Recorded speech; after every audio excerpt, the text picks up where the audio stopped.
Look at his neck. He looks like a chicken.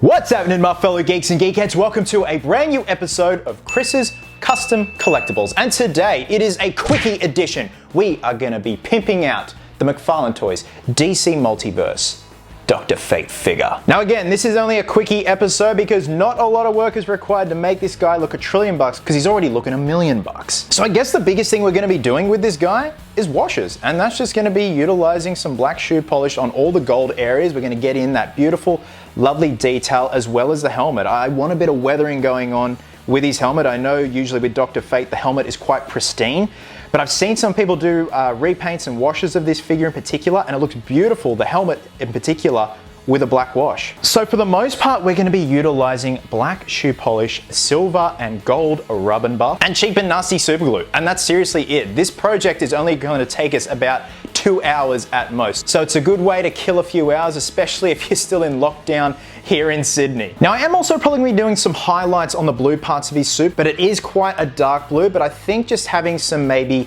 silver or gold lines to break it up a little, even though it is different from the final look of Dr. Fate's costume, I think it'll look good. Now again, because we're still in a pretty hard lockdown, I'm unable to get to Spotlight unless I do click and collect, and I'm sorry, but I cannot do click and collect with fabric. I need to go into the shop, feel it, see what it's like. So we are going to be utilizing the stock cape. We're going to be doing some washes on this because it does have a texture on it, and I am going to be reposing it with some cheap and nasty super glue like it's flowing in the wind, and we're also going to be using the stand peg that comes with the figure. Again, this is only a quickie edition episode, but a little bit of TLC, a little bit of shoe polish can go a long way. So with that being said, let's get to it. Now, as always with pimping out these figures, if we can take them apart, it's going to be a lot more easier. So first things first, we're going to pop the head off.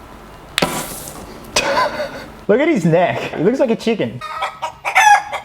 Okay, so we're also going to slit the back of the cape because again, I want to get up in all the details there, and it's just a little tab that's glued in to his actual back. And perfect.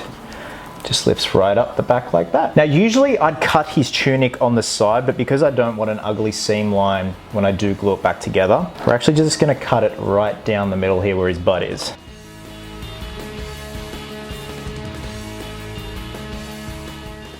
Now there is a torso piece here, but I feel that we've kind of exposed the figure enough that I don't think it's necessary to slit this and take it off the figure. I'm still going to keep the cape attached, and having the cape like this is going to make doing the washes on it a lot more easier. But this just helps expose the blue undersuit a lot more, and the more I see the beautiful detail here, even though this is going to be covered by the tunic, I still want to do something with it. Like especially these lovely lines here, I do think that a gold or a silver might look pretty good here. Maybe a gold actually, but obviously we've got to do the rivet bolts here and stuff like that. But for the most part, all you really need to do is obviously take the helmet off, the tunic, and then you're good to go.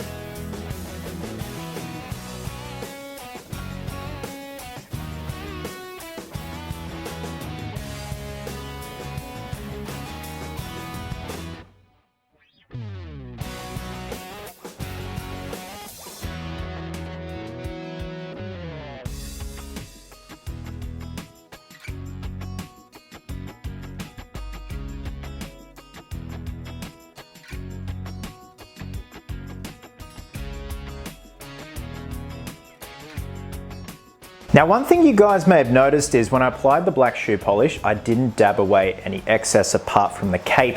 Reason being is, and you probably saw in the footage, it kind of wants to bead away when you first apply it to the plastic, but I wanted as much shoe polish in these details as possible. So that brings us to our next step. We're going to be using some dry brushing technique using rub and buff. Also something that is very similar to rub and buff. Now I just ran to the hobby store to go get some gold rub and buff. They didn't have it in stock, but apparently this stuff works just as well. This is brush and leaf liquid metallic finish interior gold. So it's pretty much the same as rub and buff. So our next step is we're going to be grabbing this stuff and dry brushing it over all the gold areas. Now what that is going to do is bring back the nice gold finish whilst leaving all that lovely shoe polish and the beautiful detail right there. So I'm gonna be doing that all over the gold areas, the tunic, the helmet as well. Then after that, I'm gonna grab some silver rub and buff and go around the edges of the armor, most notably the shoulder pads, the gauntlets, and also the insignia on his shoulders and his knee pads. As for the helmet, it looks like there's some silver highlighting going on, so I'm gonna be doing the same on the trimmings,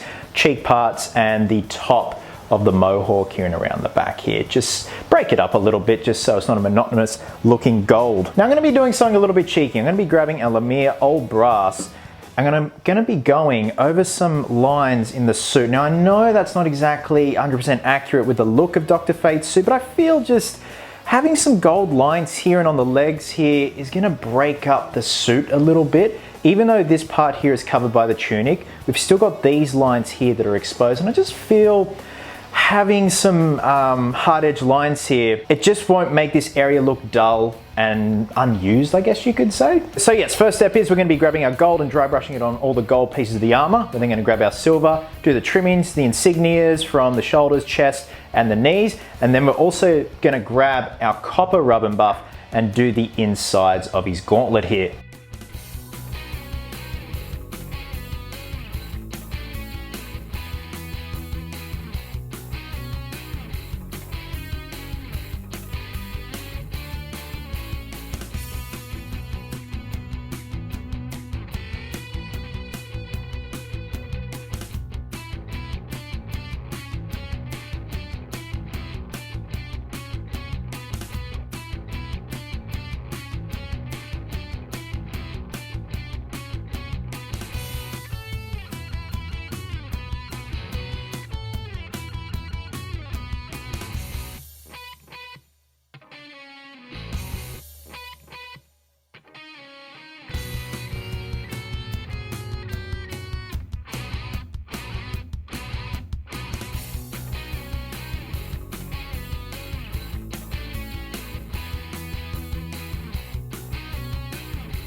Okay, so next up, we're gonna grab, again, some of this gold Lemire paint and paint the cape. And the reason why we're using this color in particular, because it has a nice, dark, kind of weathered look to it in terms of the gold color, which really brings out all the details of this cape and complements the black shoe polish that we applied to it earlier on in the video. The great thing is that this is an acrylic as well, so it dries pretty quick, sticks pretty well, and it won't leave a tacky feeling on the plastic. Then what I'm gonna do is grab some brown shoe polish and do the trimmings around the perimeter and in the middle here.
There we have it, a little splash of shoe polish and some whisks of rub and buff, and Dr. Fate is done and dusted. So again, Geeks and Geekettes, this is only a short little tutorial, but an effective one. So thanks very much for watching, guys, and thank you for your amazing and continuing support with the custom collectible series. I'm having an absolute blast with these McFarlane toys. Like I said, these are the definition of a perfect blank canvas. Now I'm going to leave you now with a little teaser trailer for an upcoming video with a collaboration of a good friend of mine by the name of Alex Orlandi. I collaborated with Alex in helping finish up his Halloween 5 hero mask bust, based on the hero mask from Halloween 5, The Revenge of Michael Myers. So that will be a video probably for next week with the process of finishing off Alex's base sculpture. Guys, wherever you're on the world, have yourselves an absolute cracker of a day. I hope you're well, hope you're happy, be merry, be silly, and until next time, geeks, please always remember, cosplayers do it best.